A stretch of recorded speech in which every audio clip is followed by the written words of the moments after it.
Welcome, everyone. We're about to get started. My name is Eric Brown. I work here at the Institute, and it's my unique honor to welcome a guest from afar, from a country which is one of America's oldest allies, Morocco. Dr. Abbadi is the Secretary General of the Rabita Muhammadiyya al-Ulama, and he'll be speaking today about Morocco's experience tackling violent Islamism. There are, of course, dangers and opportunities with the start of every administration. It can be a time for backsliding, for petty bigotries and discredited theories to reassert themselves with renewed vigor. But it can also be a time for reinvention, to take stock, to assess what policies have worked and what haven't, and to plot a new course forward. It's become, in recent years, commonplace to say that the struggle that we're involved in is a generational one. The Middle East, as we know it, is experiencing a historic ideological and political convulsion. The end of it is nowhere in sight. The U.S. obviously has an interest in the outcome of this struggle and a desire to see a more livable, more ordered, more just, and more decent Middle Eastern order to emerge. Yet much of the innovation in our government and in our policy has been spearheaded by our military and our intelligence services. No matter how important and necessary they are, they don't address what is at the core of this current struggle, and at the core of that is fundamentally a political and an ideological contest. We still don't have the dynamic civilian institutions and strategies to be able to compete in that contest.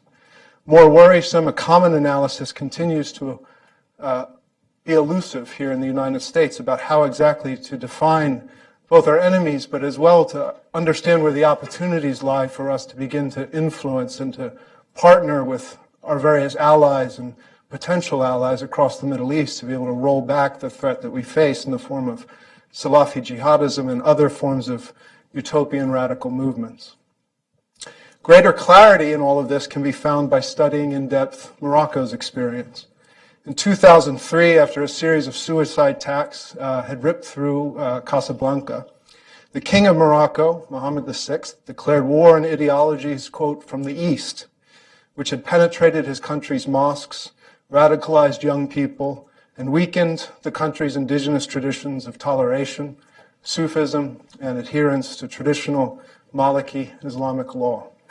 Since then, the Kingdom of Morocco has implemented a very comprehensive strategy, I would say probably the most comprehensive out of the entire Arabic-speaking world, to tackle this threat to violent extremism.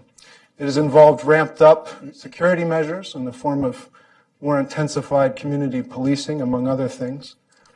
But it has also involved a suite of so-called soft measures, including new community-driven development initiatives. In fact, the National Human Development Initiative has become increasingly the envy of a lot of developing countries around the world, and here in the U.S., where there's strong bipartisan support for infrastructure development. I would say we have quite a bit to learn from the practices of the National Human Development Initiative in Morocco as well. But it's also involved efforts to reform government, to prevent new forms of corruption, including in the palace, and of course also in education and in youth outreach. What makes the Moroccan strategy, I would say, quite unique has been the king's and the kingdom's focus on the ideological component of the struggle, on the war of ideas and on the struggle over the habits and sentiments which create communities which are susceptible to the penetration, the infiltration of radical ideologies.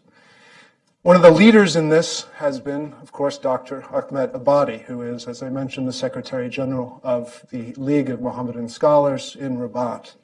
One of the tasks of the League has been one of the tasks, I should say, there are multiple tasks that the League has been charged with pursuing.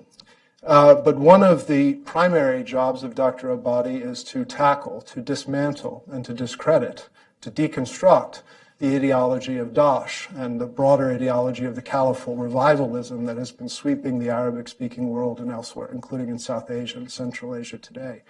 And I will have to say that In my traverses across the region and elsewhere, I've learned an enormous amount from just hearing Dr. Abbadi, to hear his historical reflections on the vacuum of ideas which has led to the rise of the Caliphate revivalist movement, and the insights that he has about how we can begin to think about conducting a long-term strategic competition with this ideology, which is growing larger and more virulent on a day-to-day basis. Are something that we all as Americans, I think, need to pay close attention to. So with that, it's an honor. Thank you, Dr. Abbadi. Thank you. Thank you, Eric.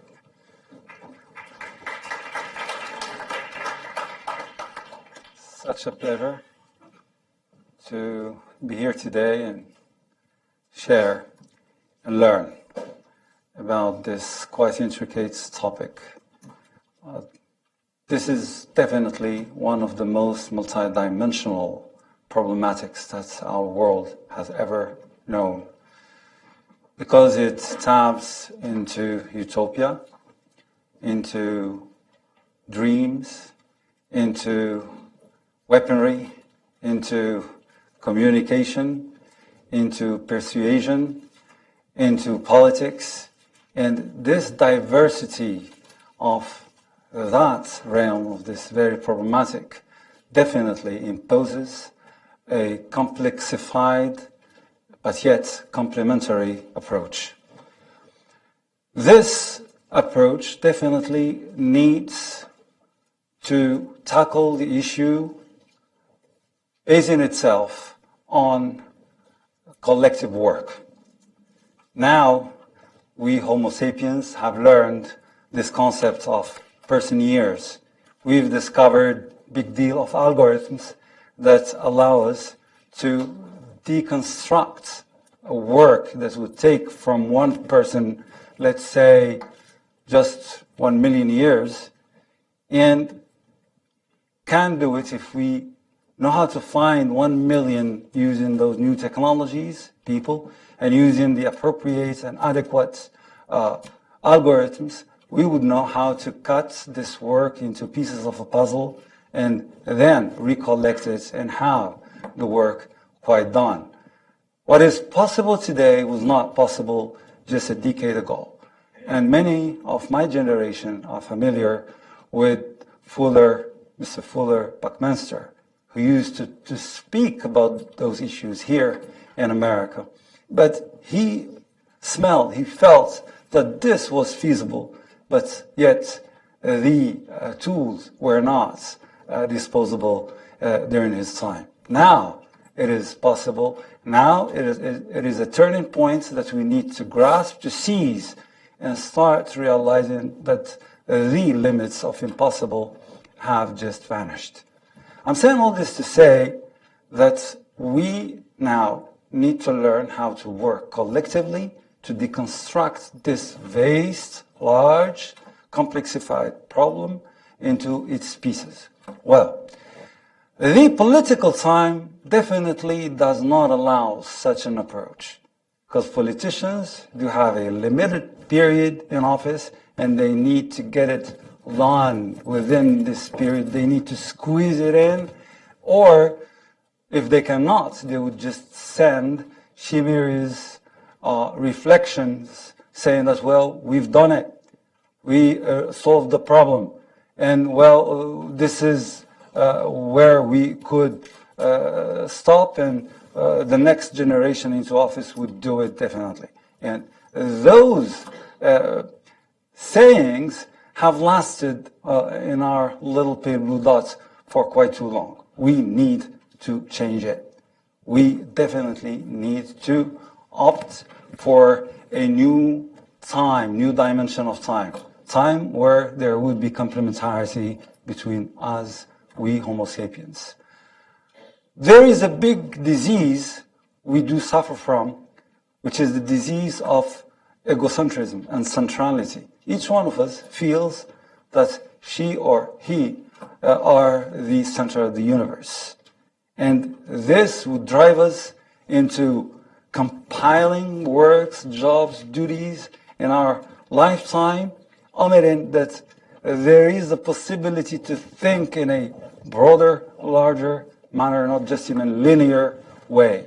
How to make the shifts and start thinking of ourselves that we are drops in the ocean of possibility and feasibility. This might sound quite philosophical, but this is very functional.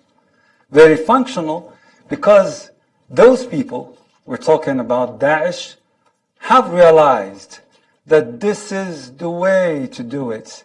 And they are distributing the work into parcels that look like the parcels of puzzle, and they would try to do the work in a diverse manner using those new technologies, using algorithms, and creating magnetisms that are very powerful.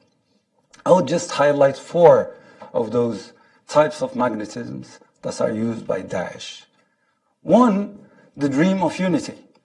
After the collapsing of the Khilafat in 1924, when Mustafa Kemal Ataturk stepped out and said, well, everybody on his own, and Turkey from now on is restricted in Anatolia. This was a choice.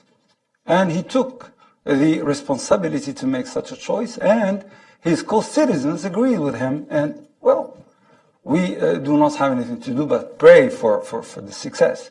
But many other countries in the region were left like orphans.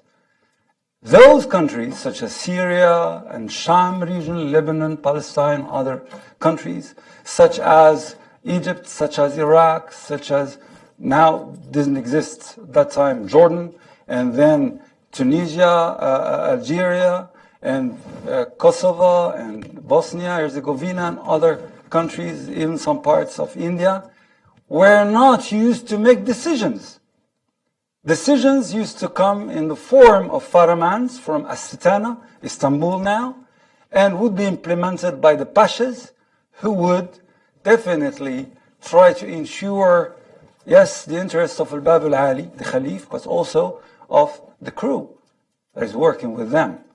And the people, indigenous people, not the people from an Ottoman Turkish background, were just there implementing whatever they would be asked to implement.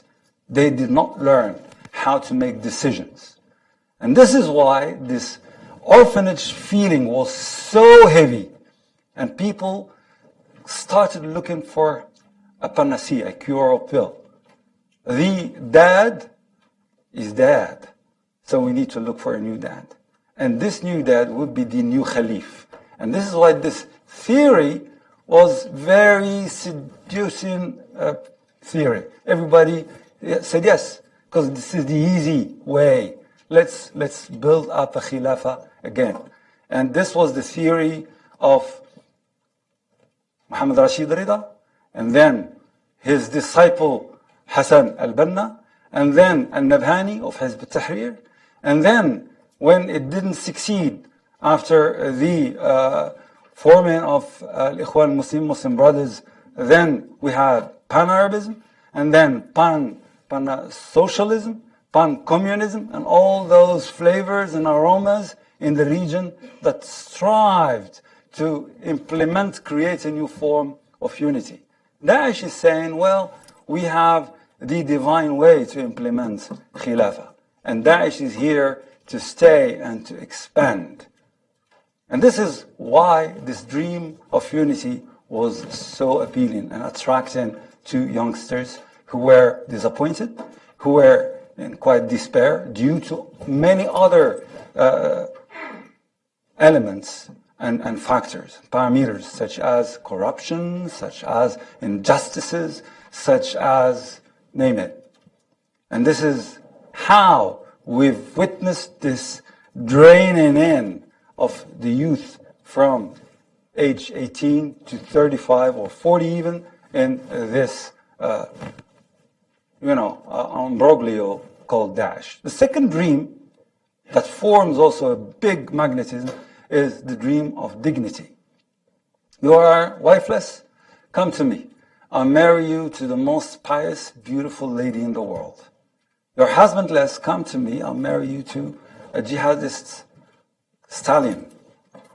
You are jobless? Come to me. I will give you the post and office of head of intelligence.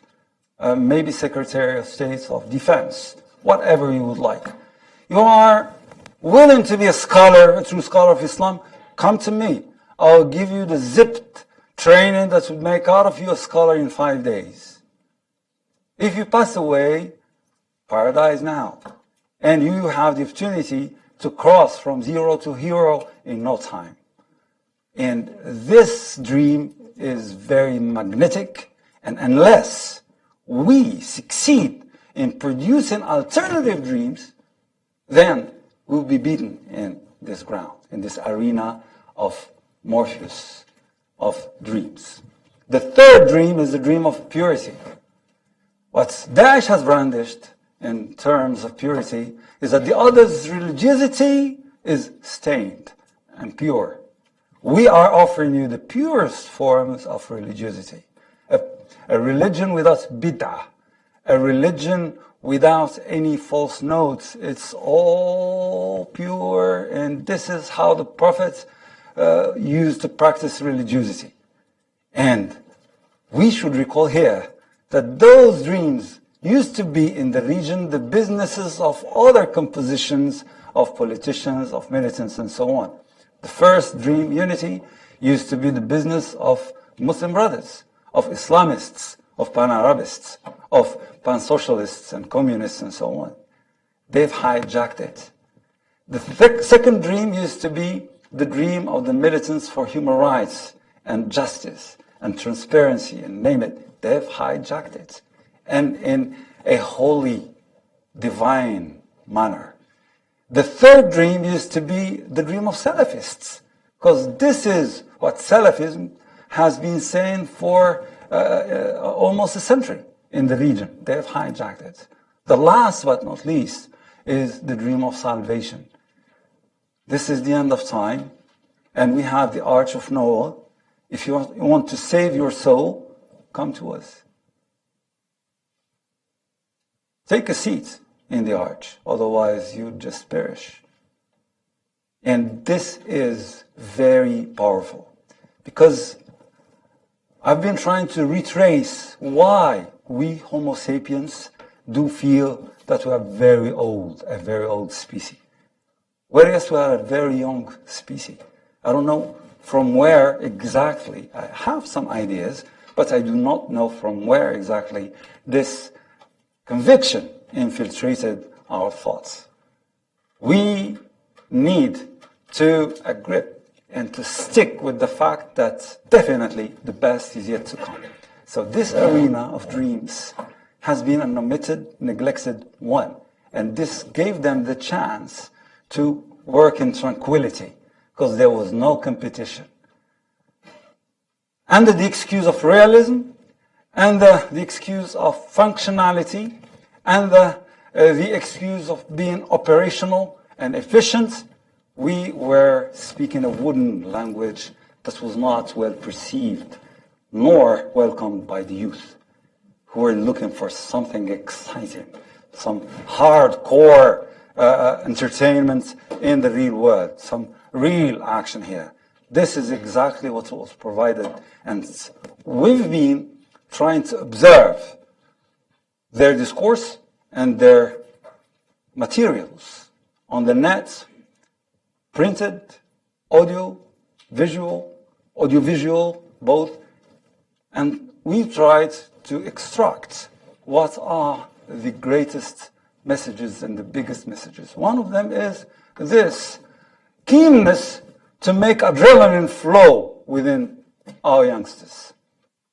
Through music, to colors, to subliminal images, and so on. I'm not saying that they are super men and women. They're normal people, but they're just mastering the fruits of the era. This is simply what it is. And we definitely can use those tools and items better than what they can. I've been trying to meet with people from Google, from Facebook, from Twitter. I succeeded actually meeting with those interesting minds, and they're ready to do the work. What they lack is narratives. And there are people who can produce actually those narratives. The good news is that in the world, We have no less than 5 million Islamic scholars under the payroll, but they're very poorly used. They do not have clear missions. They don't know what to do. Nobody cares for them to build up capacity, to empower them, to teach them how to use those materials and tools, how to shape narratives. I've been challenging my teams, and I gave them one of the tweets of Daesh. And as you all know, it's 140 characters, no more. And I challenged them to shape a counter-narrative that would not go beyond this number of characters. Well, simply, in the first tentative and trial, they failed. And they've been trained themselves to do it again and again and again. And then they knew that, well, I need to have it in first. I need to know what to say. Not to stick with their narrative and then try to produce a counter-narrative. I need to shape my own narratives. Because otherwise, we would be entrapped, enclaved in the formula of that they are the ones who are producing narratives, and we just are busy to produce counter-narratives. And they'll continue to have the lead if we let them do so. What if we take 1 million among those 5 millions and shape a guide of training, a kit, and a toolkit, and use the era and new technologies to create platforms in which those scholars would interact. And we can use videos to speak to them, and we have screens, and they are very cheap now. You know, you can have for few $100 the best configuration of new technologies, and yet be functional. It doesn't cost much. And if we build up such capacities, if we empower those scholars who are already in the payroll, they are not volunteering, actually it's their job to do such a thing. But what we need is to plan, structure, what are the strategies of communication that we need to engage with. I'm saying all this to say that we are talking in the realm of possible. We are not thinking nor believing that those people are the gods of the old lamp of new technologies. They are very easy to beat, but we need to know how to do it. I'm using willingly the word very. I'm not exaggerating, actually. The weakness point is the fact that we're putting in front of tigers, rabbits. Why I'm using the word rabbits? Because if you have a functionary, passionless, without conviction, who is just doing a job to receive a wage at the end of the month, you know what dynamics would just be generated. You cannot face those people with people who are not having the passion, the flame of passion within. And this is why we need shifts in this regard as well. How can we succeed those shifts? I'll give you a sample. This morning I felt thirst, and I went to purchase a bottle of water. There were many brands, and one of those brands was smartwatch. I'm not publicizing it. But I bought the bottle, and I was reading what was written in there. This is actually distilled water that would go into, that would evaporate, and they would just recapture it and cool it down and put it in a bottle, add in some, some aromas and some items. And it would be a delicious water. What this advertisement says, this is the liquid coming from sky. And if you love the taste of the stuff coming from underground, quotes, spring water, it's your business. Underground. You see, those brilliant minds who shaped such a message are very highly needed. The mind of Stanley who shaped Marvel heroes, name it, Spider-Man, Batman, all those wonderful characters are very highly needed. Isn't Stanley the one who said, with great powers comes great responsibility? So we need to face the guy with what he said. We need some entertainment, because youngsters are not to be preached. They are not to be lectured. They are to be entertained. And they are to be engaged in dynamics that would be appealing for them. Otherwise, they will not just be interested. So how to create passion among those scholars is to put them in front of the facts. If you do not act, this is what would happen to the world, and you will be held responsible. If you do not act, your children would be recruited. If you do not act, your daughters would be recruited. And in the Middle East, this is quite painful. When you say to a guy, high testosterone guy, your daughter would be gone, this definitely would generate some action here. I'm saying all this that to say that we're talking in the realm of possible. Well, now, what is this complexified approach? How to avoid those touchy-feely approaches, very hasty and quick approaches that we are entrapped in? How to avoid those antagonisms, such as hard power versus soft power, such as governments versus civil society, such as intellectuals versus politicians, such as, all those notions of otherness that do generate this antagonism and this incomplementarity in our action. We need all those folks to step in. But what we need first is a comprehensive, adopted strategy. And to have such a strategy, we need it to be shaped by all of us. We certainly do face those people in this arena of dreams, but also in the arena of politics, in the arena of human rights, in the arena of the texts that they pretend mastering. They pretend that they are the ones who master the text, which means that we need here to reinvent new authorities. Those authorities are already there in place. I'm talking about Al-Azhar, I'm talking about Al-Qarawiyyin, I'm talking about Zaytuna, I'm talking about Reem in Yemen, I'm talking about all those very ancient schools throughout the world, Indonesia, Malaysia, all over the place. But we need definitely some urgent empowerment to those institutions, to have them regain their authority, because they've been subject to some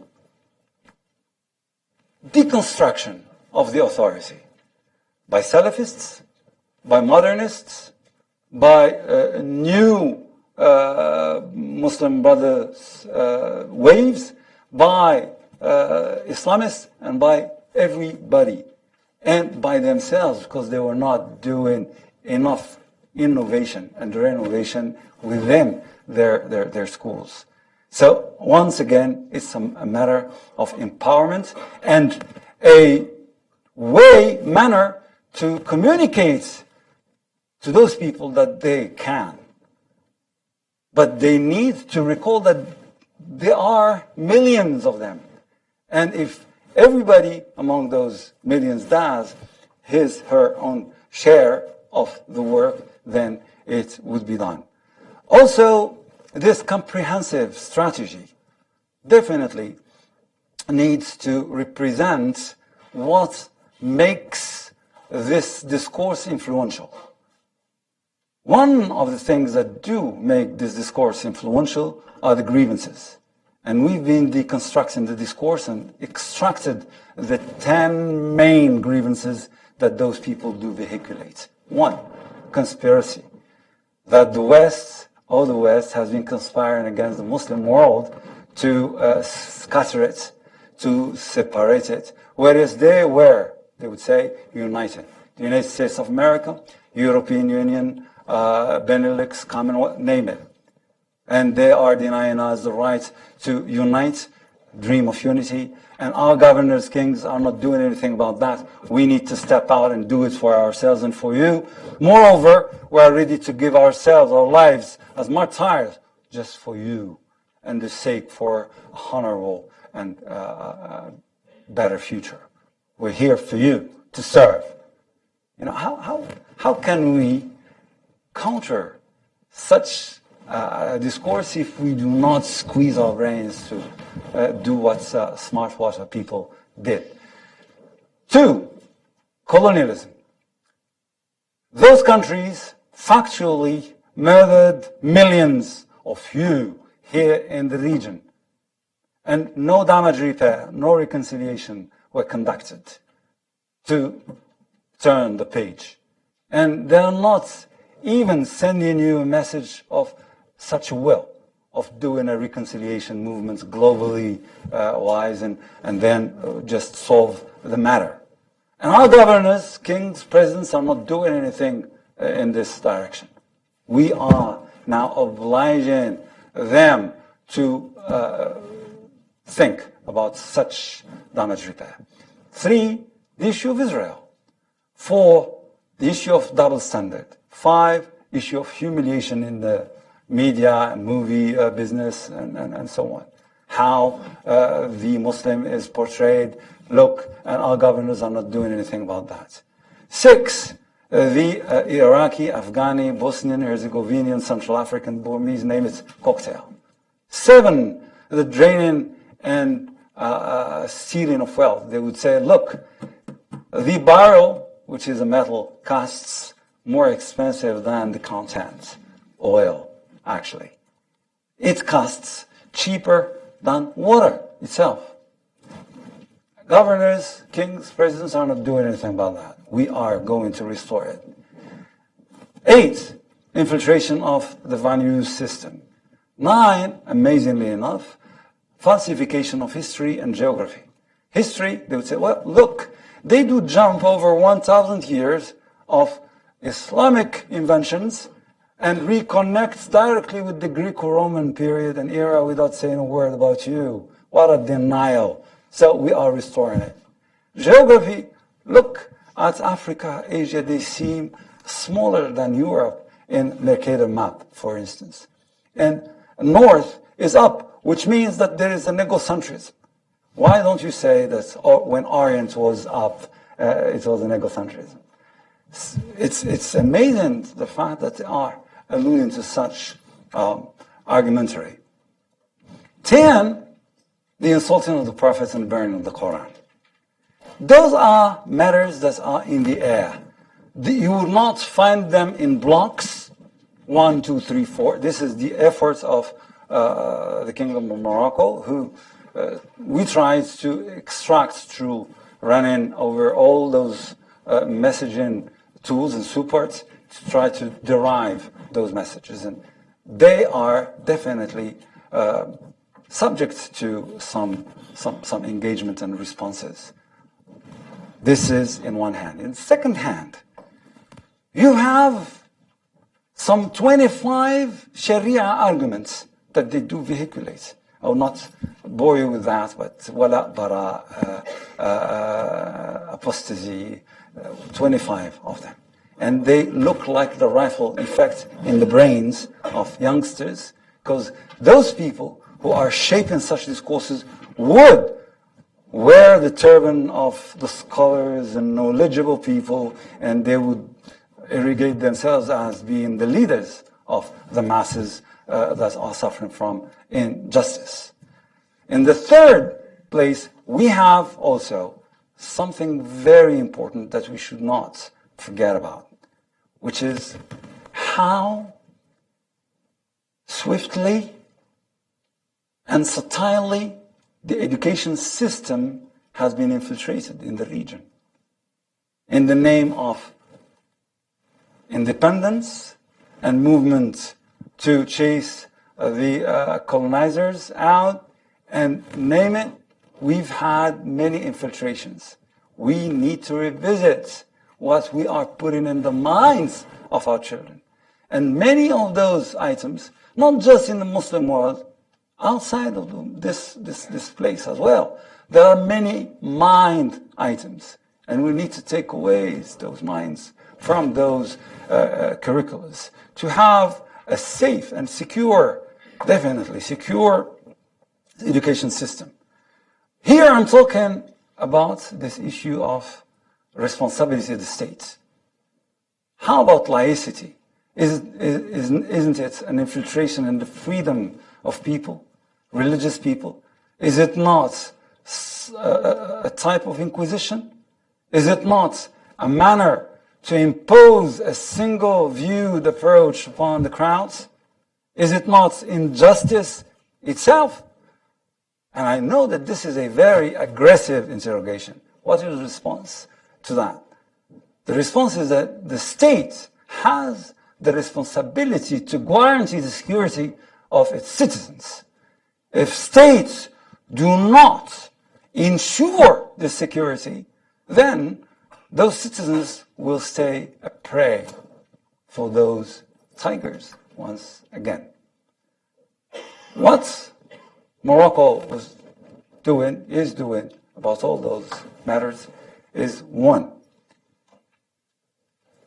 take in consideration that linearity in the approach would not do.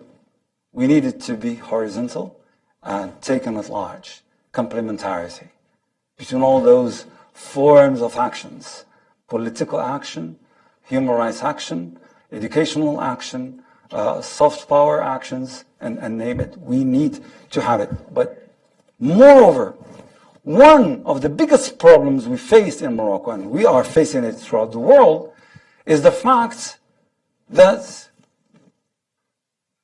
there is no structure to take care of this problematic daily basis in the governments with an S. We are doing it in a type of cacophony. Everybody takes care of it, but everybody forgets about it at the end of the day. There are no structures guaranteeing the taking care of its daily basis. Someone will be accountable before parliaments, House of Senate, Congress, to whom we would ask questions about what have you done?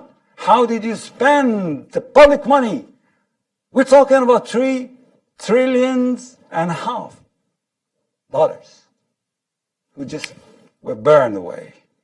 What is the output? Yes, definitely, there is some output. But was it the most optimal output? To whom are we going to ask such questions? And of course, in the neurolinguistic realm, we know that when you would pronounce now ISIS, ISIL, Islamic State, Daesh, it would turn red. And everybody would be hyper excited, and we would lose our capacity to think calmly and efficiently about the matter. And people are willing to give away their freedom. They're willing to give away their money. They're willing to give away everything. Just get rid of those evil people. Kill them all. And we are yours. Recall that throughout history, we've had some infiltrations in the name of siege state. We've had some people who took over and deprived their co-citizens from their freedoms in the name of protection and high security demands. So there is a need for vigilance. And this is why we need structures to be accountable before the citizens regarding this problematic. 2, we need evaluation and measurements. This is why in Morocco we've been trying to deconstruct this notion of Islamic State, to demystify it. What does it mean, an Islamic State? At the end of the day, it would mean we've been deep dives into the books that are of a scholastic nature, and we've derived 6 great characters that need to be observed to have what you can call an Islamic State. And this is rooted in originality. One, preservation of life. This is actually the role of any religion, to preserve lives. Do not kill. In every religion you would find this commandment. But this can be exploded into criteria, indicators, indices, to allow a measurement. What does the preservation of life mean? It means medical studies. It means training doctors, nurses. It means developing a pharmaceutical industry. It means security on the roads. It means security in the cities. It means. To each in this, you would have a grade, a certain amount of points. And then you calculate if there is indeed, in fact, a guaranteeing of this preservation of life. Sweden has scored way a lot better than Daesh in preservation of life. So what do you mean by the Islamic State? Preservation of religiosity, preservation of dignity, preservation of the descendants and the species, preservation of the intellect and rationality, and preservation of property. And we've been running through those 6 great pillars, and Daesh has scored very poorly in each of them, even in the protection of religion pillar and articulation. Which means that we can demystify it. But if we have people that do a daily work who take care of those issues daily basis. Otherwise, if it's just a lecture here and there, and occasionally we tackle the issue and then just collapse and forget about it for weeks and then go back and we need to be aware of the facts, at least in my country. There are hordes of people that are out after money because they know that there is money to counter violent extremism. Why not me? It's a very handsome money and I need to get it. How can I get it? How can I build up an NGO, a structure, a research center that would be taking care of extremists and violent? And this is how we've witnessed pop-ups and the birth of hundreds, thousands of centers that are claiming taking care of such a business. I'm saying this just to point the fact that measurement and demystification is one of the greatest efficient tools to dismantle this magnetism. Last but not least, in Morocco, we tried to represent those realms of civil society because there is a cacophony, as I said before. Everybody claims that he are taking care of violent extremism, developing CV programs. What is the role of states in federating such needed, very highly needed effort without denigrating those energies and those dynamism and those wills to cure their societies? We need them, but we need some very clear and transparent indexes to evaluate and measure and point what are the tasks in the instance of a global strategy, and then we would take every team, every crew, every people, everyone who is taking care of those problematics accountable, given and relating to a very clear way to evaluate and measure those efforts. And money would be given regarding the comprehensibility of those strategies. How would you contribute in this? Also, within this last issue I would like to share with you, we have a very crucial need today to rebuild the Islamic countries' authorities related to that. Because what happened is starting from the 50s with Al-Karim Qasim and Islam Amir in Syria and all those people claimed to be socialists, they neglected, and Muhammad Najib and then Gamal Abdel Nasser and all those leaders and Mustafa Kemal Ataturk in Turkey, religion was not taken care of in a teleological, efficient, structured manner. And a big vacuum was left there. This vacuum was filled up by first Islamists, and then Salafists, and then Jihadi Salafists, and then what we know today. And they tapped in those alike geological, layers, Afghanistan, and then Chechnya, and then Iraq, and they could bring in former jihadists into their ranks and with all their know-how and expertise and giving birth to 4 new castes. The caste of the initiators, Baghdadi, Shikau, and name it. The caste of the mercenaries who took over and swallowed the initiators. They disappeared. No one listens anymore about Shikau or al-Baghdadi, or just occasionally when they feel the need to bring in the names again. The third caste is the caste of the naives, who are doctors and are willing to build up the Islamic State and so on. And the last, but not least, caste is the wood for the oven.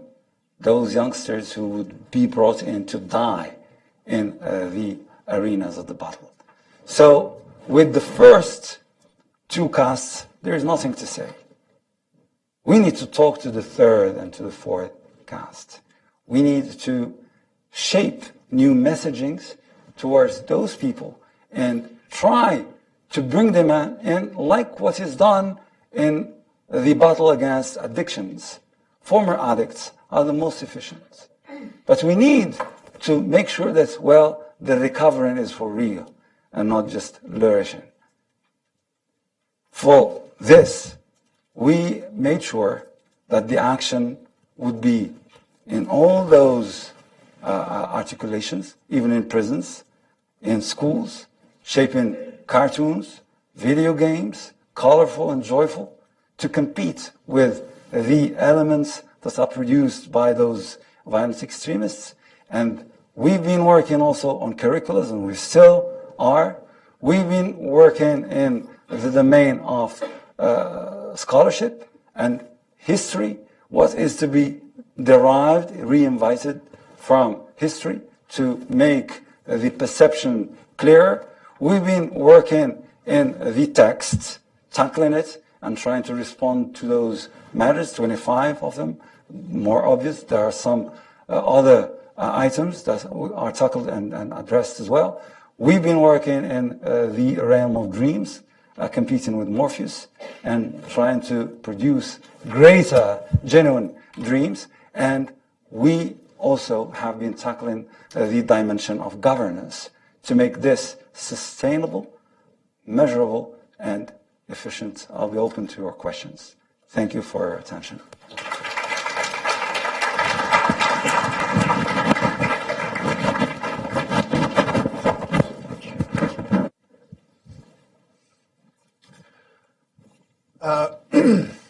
Thank you very much for your insights and your learning and perspectives. I guess as a practical question, we do have an incoming administration, and there has been proposals that the new administration should at least appoint an NSC level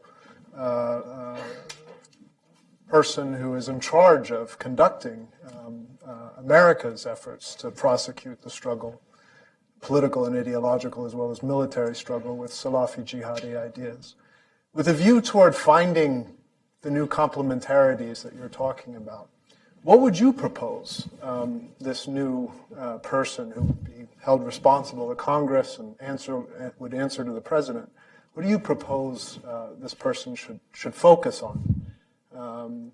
as he or she takes this position?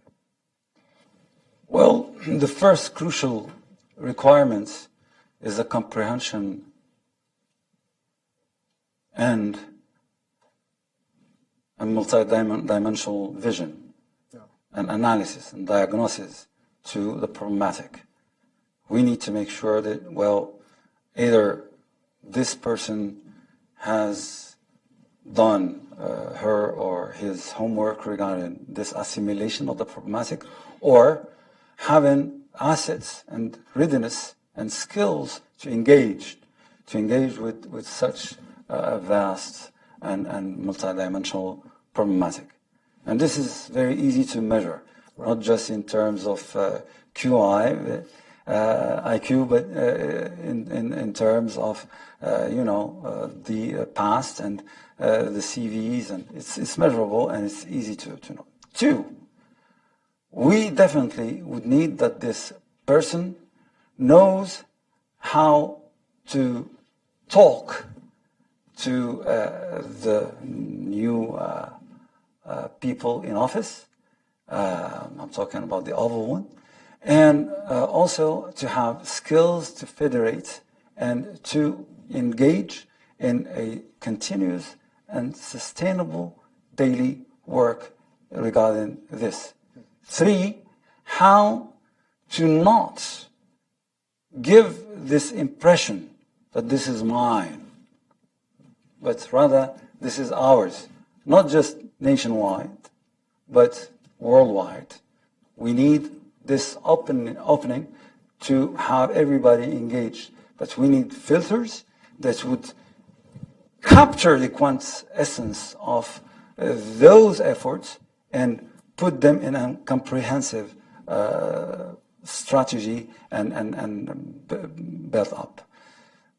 We would need definitely from such a person to be open to the new technology folks, and because this is the era, and we need to understand that people are not anymore in the agoras or in whatever, libraries or in classrooms. They're in front of their iPads and in front of their laptops and smartphones, and we need to get to them there in an efficient, competitive manner. So we need to engage with Google people, with Facebook people, Snapchat people, Twitter, name it. All those new social media need to be involved, but we need also to suggest either some money collecting, some fundraising for those companies, because they are private sector, and we might ask them for some philanthropy, but we need also to give help, because if they are to recruit people who will be taken care within their own structures of this problematic daily basis, we're talking about some big salaries there. So we need those know-hows and those types of expertise to be within the skills of the people who will be engaging with this problematic structure-wise in the government. Much to think about. The planning has begun, I'm sure. Since we're running short on time, I'd really like to open this up to some questions from all of you. Sir, over here. If the microphone will come around, and if you could introduce yourself. I will. I'm Jordan Sellers. I'm with FJS Helter Skelter Politics and Social Science. My question is to what you just spoke about. Can you go a little bit more into detail what you meant about fundraising? Yes, we definitely have experience engaging with private sector people. They might be as angel as we wish them to be, but nevertheless, they would want their companies to generate some benefit. We cannot ask them to engage in big enterprises without guaranteeing the assets to recruit the people who will be working, and the brains who will be working on those issues. And this is why we need there is a report that was issued yesterday by CSIS, and it talks about $1 billion for those enterprises and engaging in this battle against violence extremism. So we also need dollars. It's not just pious souls and wishes. It's also capacities. It's also budgets, finance-wise, and definitely this political engagement and will. If we take the new ex-president here in the United States of the world, because he said we need to defeat ISIS. Barack Obama said the same thing. But we have proof that Mr. Barack Obama, the President of the United States, before the institution, did his share. So we are aspiring from the new ex-president to do his share as well. The United States of America is a country of establishments, of legislation, rule of law. So we need to make sure to send the messages that your success as the new president of the United States is definitely yoked to how you would tackle such issue. We need the people in the media to do their share of the work, saying this, voicing it, and letting it appear in the scene so that it will be perceived by everybody who would ask from the new ex-president, the president, after a few weeks, to do what there is a need to do in this regard. Money definitely is not everything, but it's very important as well. Next question, ma'am. Thank you so much, Dr. Abbadi. It was a really educational points that you gave us. I'm with Legacy International. We do a lot of training of emerging leaders in the ages of 20 to 34 throughout the Muslim world, from Indonesia all the way to the Middle East. A lot of times they're working on this issue. They're working to better their society in all of those aspects, public health, entrepreneurship, all of those things. But they run up against corruption in their own governments and the inability to make effective change. What advice do you have for them? Well, this is what we're talking about. This is a very salient bottom line when talking about engaging with Daesh and ISIS, because this is where they tap in. This is what they would brandish when trying to convince those youngsters and inviting them to their ranks, because they would base themselves on that despair and just mirror the fact that it's possible and feasible to defeat those corrupt people by being in the ranks, and you would have the nusra, which means the victory of Allah, if you come in, and the earth would be inherited by the righteous. And those exeges are filling up their websites and their tweets, and it's all over the place. So leadership and capacitation and capacities building and empowerment are very highly needed. Because when you raise a leader, female or male, they would learn how to take care of their own selves and of their own initiatives, and how to defeat such challenges on the ground. Because they would know how to make a decision, how to engage with the topography of reality, how to fundraise, how to build up their projects, and how to evaluate them, how to embetter them, name it. And this is very highly needed, because those skills can be used in politics, can be used in social work, in service, even in communication. And definitely, I praise the work and evaluate the work you're doing, and I thank you for it. But if there is ever an advice that I shall give, is please continue doing what you're doing and persevere, and let us all start doing that, raising new leaders and icons in the region. Yeah.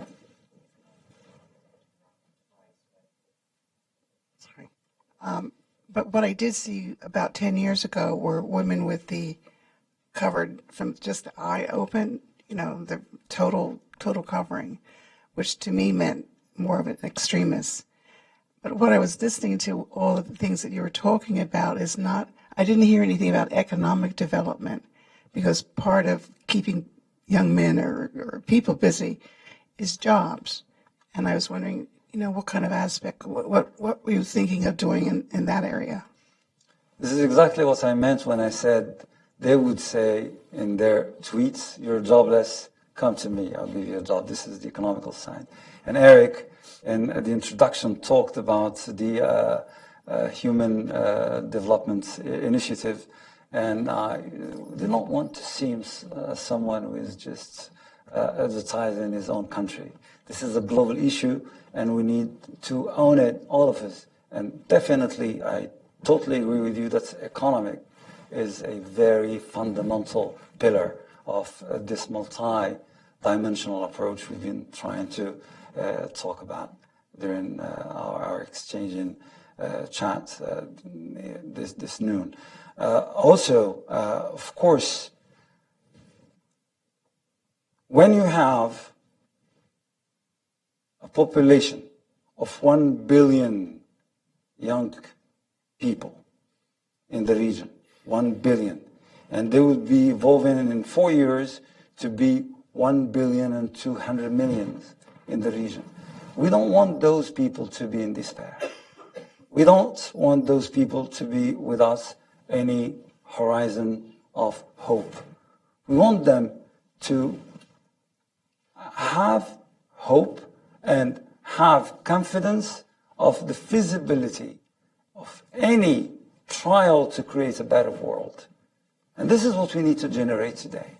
And definitely, if we are not keen to show what are the success stories within their peers and initiate a peers-to-peers dynamic in which and within which those peers would engage with their peers. So for them, success would not be some very far dream to reach, but it's here, it's in the air. And this is why visibility of the successful people is very highly needed today, economically wise, but also artistically wise, satire wise. In all those dimensions, we need hope, we need success stories, we need the world of possibility to appear saliently so that it would generate the needed trust and confidence. Time for one or two more questions. Sir, in the back. I know. Hi, my name is Radcliffe Lewis. I'm with Intellect. Say it's just a blog in the Journal of Public Policy Review. Picking up on what you just said about instilling vision inside your own people, the people that you're trying to reach out to over here, the Zuckerbergs and the other people who develop things like Twitter and Instagram, these are people who developed their abilities in a free and open society.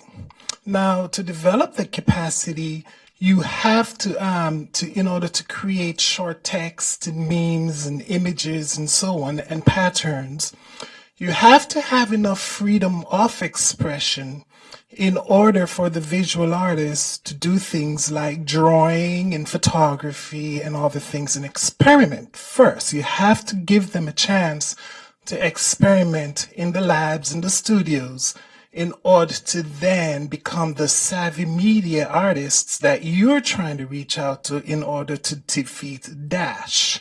But if your scholars and your government and your religious leaders hold the power to condemn individuals simply if, for example, a woman refuses to wear a burqa, how do you tap the intellectual capacity of the youth in your own society in order to convince them that they can have a fulfilling life without being adrenalized by the magnetism of Daesh?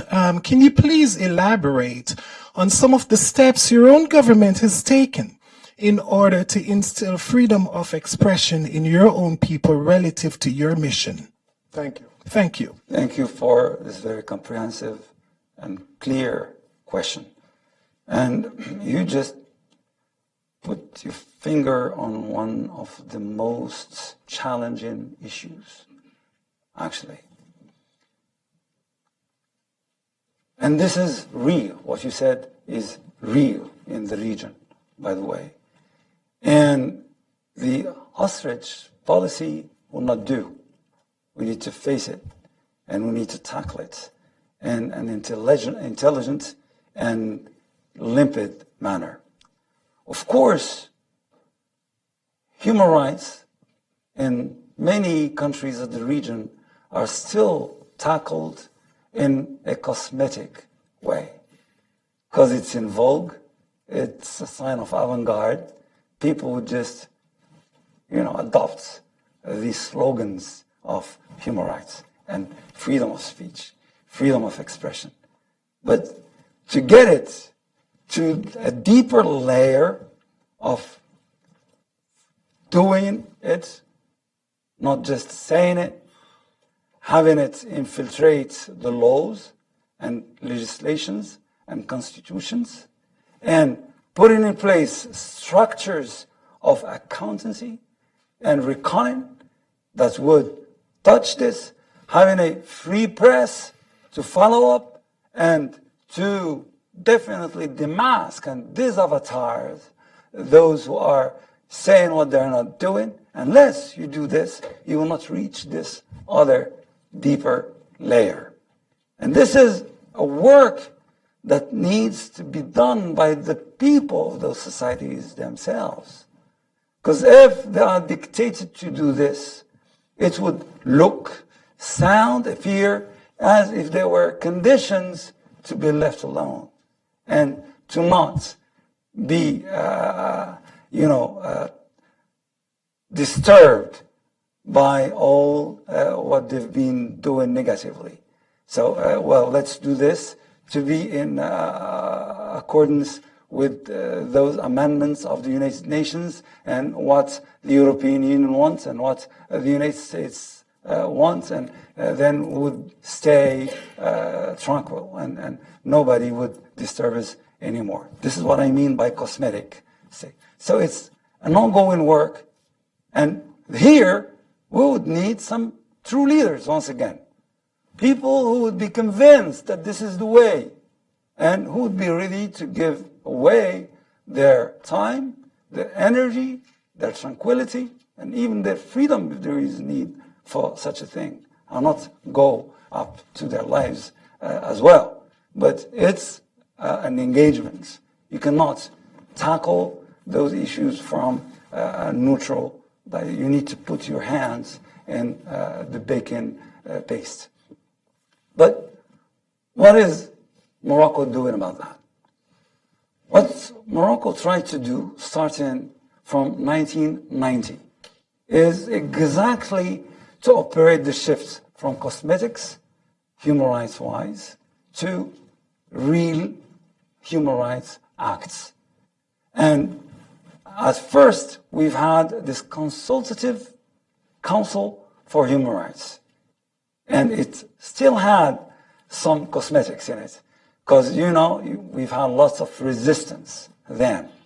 And late King Hassan II was aware that the next millennium would not allow secrecy, would not allow darkness in those realms. We need it to be real, not cosmetic. Then, after our actual king, Ahmed VI, came into office, he realized that, we have some wounds in the past and grievances, and we have some damages to repair. And this is why we need to open up very transparently the pages. And this is how the Reconciliation and Equity movement was launched in 2002. And those very painful and heavy memories, pages, souvenirs were opened, broadcasted on TV, on radio, and everybody knew about any and every grievance of people who have suffered desperation and in jailing and imprisonment and name it. And then budgets were prepared to restore the damages. realistically wise, and the scales of evaluation of the damages and how to repair them was clear and known to everybody. Moreover, dignity was to be restored as well, because we've had some disparitions and killings. We went as far as to take from the collective tombs that we've discovered the skeletons and then reburied them in honor. It was a very painful period of time. It lasted for 3 years and a half, almost 4 years. But after that, there was a relief. Going along with vigilance, because, you know, those shadows are there, and they can gain at any time. Then there was a need to mobilize budgets for human development and building up of capacities. And this was launched in 2005, 2006. And yearly basis, there are in the governmental budgets morasses and clauses that would stipulate the amounts of money that would go for this initiative. And this is in transparency as well. I'm not advertising my country. I'm just responding to your question. And human rights, we've been creating bachelor degrees and master degrees, and also encourage people to engage for doctoral diplomas to tackle those issues, because those matters are quite intricate, and you cannot assimilate them unless you have some academic work going along with this episteme of freedom you've alluded to.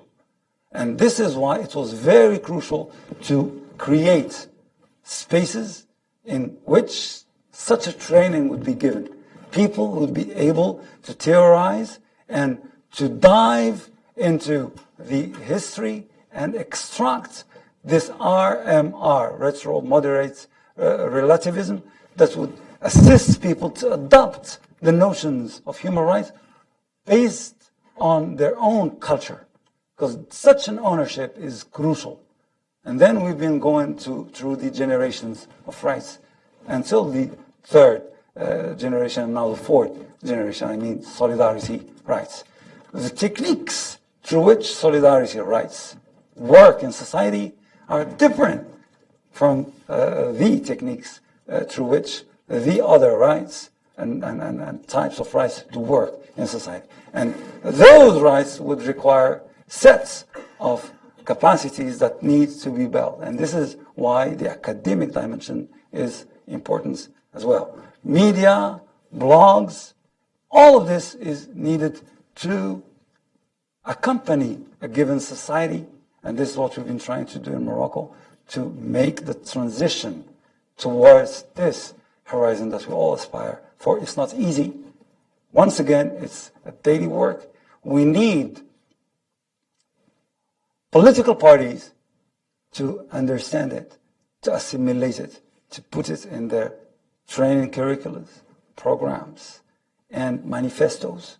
We need the unions of workers also to understand this, civil society to understand this, to launch the dynamics that would guarantee the minimum required to get to this society we all aspire to get to.